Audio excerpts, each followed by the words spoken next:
Overthinking isn't a thinking problem, it's a safety problem. Your brain isn't spiraling because it's broken. It's spiraling because it's trying to protect you. And until you understand that every tip you try, journaling, breathing exercises, positive thinking, will keep failing, because you're treating the symptom, not the system. In this video, we're going to break down the real neuroscience behind why you can't stop overthinking, why most advice makes it worse, and what actually rewires your brain out of the loop. Why overthinking feels impossible to stop. Most people think overthinking is about thinking too much, so they try to think less.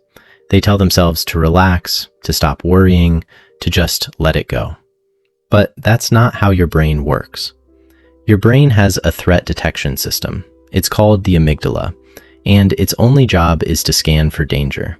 Not just physical danger, social danger, emotional danger, future danger.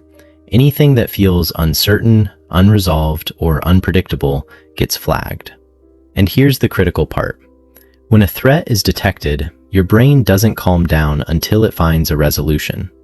It keeps returning to the problem again and again, searching for an answer that makes the uncertainty feel safe.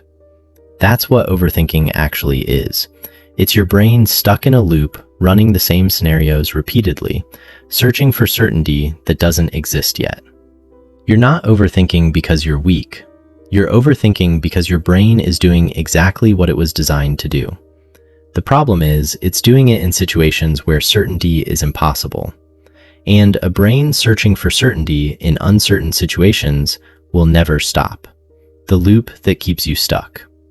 Here's how the cycle works. Something happens. A conversation that didn't go well. A decision you haven't made yet. A message you're waiting for. Your brain flags it as unresolved. Unresolved equals uncertain. Uncertain equals potentially dangerous. So your brain starts analyzing. What did they mean by that? What if I made the wrong choice? What if things go badly? What if I'm missing something? And for a moment, the analysis feels productive. It feels like you're solving something. So your brain rewards it with a small sense of control. That reward keeps the loop running. But here's what makes it worse. Every time you try to force your way out of the thought, suppress it, distract yourself, argue with it, your brain registers resistance. And resistance signals that the threat is still active. So the loop intensifies. This is why telling yourself to stop overthinking almost never works. You're not resolving the threat, you're fighting it. And fighting keeps the system activated. Why your environment is making it worse. Your brain's threat detection system isn't operating in isolation. It's being shaped by everything around it. Constant notifications train your brain to stay on edge. Every ping is a small, unpredictable stimulus. And a brain that's constantly reacting to unpredictable stimuli becomes hypervigilant. It starts scanning for threats even when there are none. Endless scrolling does the same thing.